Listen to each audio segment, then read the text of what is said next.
ஆண்டின் பொதுக்காலம் 16வது ஞாயிற்றுக்கிழமை வாசகங்கள் அடிப்படையில் சில சிந்தனை பகிர்வுகள். ப்ரொஃபஷன் என்கின்ற நிலை அல்ல, ரிலேஷன் என்கின்ற நிலையே சரியானது. எல்லாவற்றையும் தொழிலாய் வியாபாரமாய் பார்க்கும் மனப்பான்மை மனிதர்களுக்கு இடையே பிரிவினையை உண்டு பண்ணும்.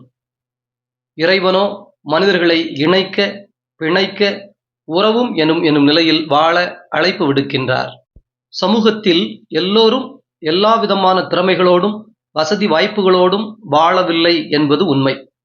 குழந்தைகள், முதியவர்கள், உடல் மன வளர்ச்சி குறைபாடு உடையவர்கள், நோயாளிகள் என இயல்பாகவே பலகீனப்பட்டவர்கள் என நிறைய பேர் இருக்கிறார்கள். இவர்களை வல்னரபிள் பீப்புள் என்று கூறுகின்றோம். உடல், மனம், அதிகாரம், பணம், திறமைகள் போன்றவற்றால் பலம் பெற்றவர்களும் சமூகத்தில் நிறைய பேர் இருக்கிறார்கள். இத்தகைய வேறுபாட்டைத்தான் முதல் மற்றும் நற்செய்தி வாசகம் ஆயன் ஆடு என்கின்ற எடுத்துக்காட்டு மூலம் விளக்குகின்றது. த பவர்ஃபுல் என்று சொல்லப்படுகிறவர்கள் த வல்னரபிள் என்று சொல்லப்படுகிறவர்களை பாதுகாக்க வேண்டிய, பராமரிக்க வேண்டிய பொறுப்பும் கடமையும் கொண்டு உள்ளனர் என்பதை உணர்ந்து செயல்பட வேண்டும். காரணம், இவர்கள் பெற்ற வாய்ப்பு, வசதி, கல்வி, வேலை, பணம், பதவி, அதிகாரம், திறமை எனும் பவர் எல்லாம் இறைவன்தான் கொடுத்தது என்று சொல்வதுதான் இன்றைய முதல் வாசகம். ஆண்டவரே கூறுகிறார், நானே ஆயர்களை நியமித்தேன். அவர்கள் ஆடுகள் வாழ்வு பெறும் பொருட்டும், உயர்வு பெறும் பொருட்டும், பாதுகாப்பு பெறும் பொருட்டும், அமைதி பெறும் பொருட்டும் அவர்களை வழிநடத்தி இருக்க வேண்டும், பாதுகாத்து இருக்க வேண்டும், மேய்ச்சல் நிலங்களுக்கு வழிகாட்டி இருக்க வேண்டும்.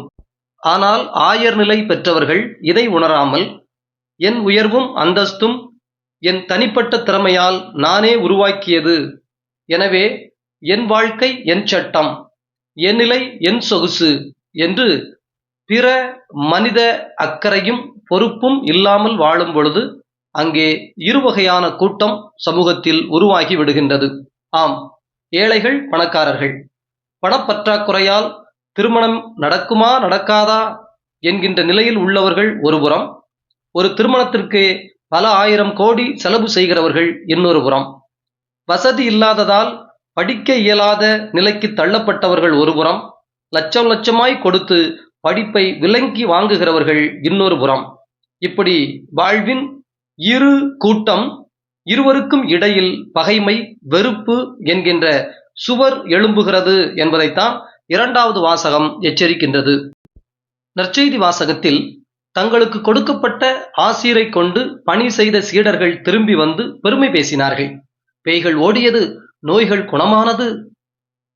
ஆகவே பணியின் களைப்பு இப்போது அவர்களுக்கு. ஆகவே ஆண்டவர் ஓய்வெடுங்கள் என்று சொல்லுகிறார். ஆம், உழைத்தவர்கள் ஓய்வெடுப்பதும் உழைத்ததன் பலனை அனுபவிப்பதும் அவர்களுடைய உரிமைதான்.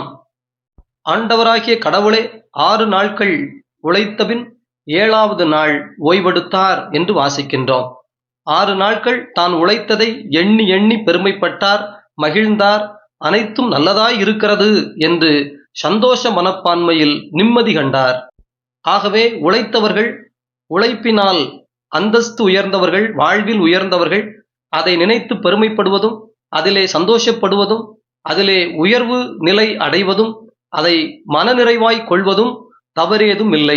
ஆனால் மக்கள் கால்நடையாக ஓடி வந்து ஆயனில்லாத ஆடுகளைப் போல தவித்து நின்றார்கள். எனவே இப்போது சீடர்கள் ஓய்வெடுக்க தகுதி பெற்றார்கள், தேவை பெற்றார்கள், அவர்கள் ஒதுங்கிக் கொண்டார்கள். ஆகவே ஆண்டவரே களம் இறங்குகிறார்.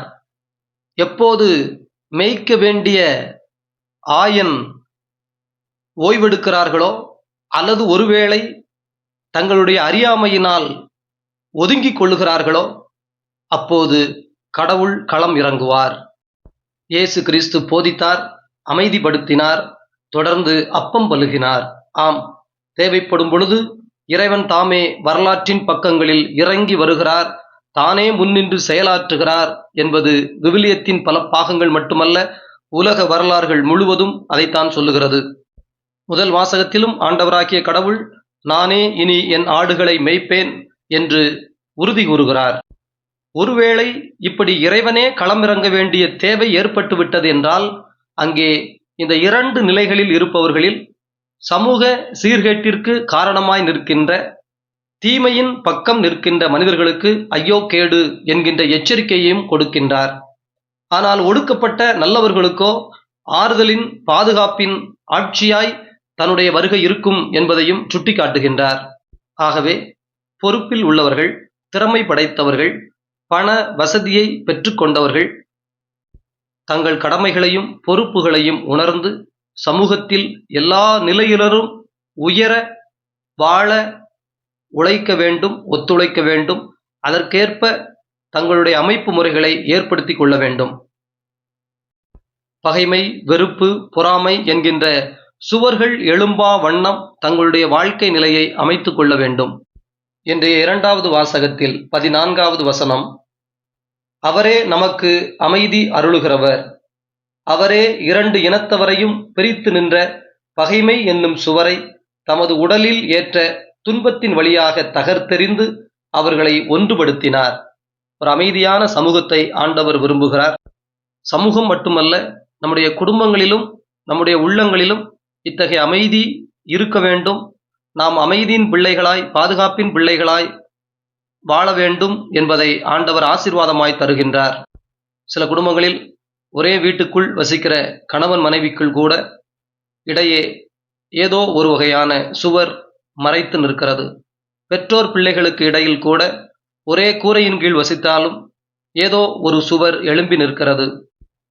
புதியதொரு இனமாய் இயேசுவுக்குள் இணைந்து வாழ பொறாமை, வெறுப்பு, பகைமை, எரிச்சல், தாழ்வு மனப்பான்மை, உயர்வு மனப்பான்மை என எத்தகைய சுவர்கள் இருந்தாலும் அவற்றை தகர்த்தெறிவோம்.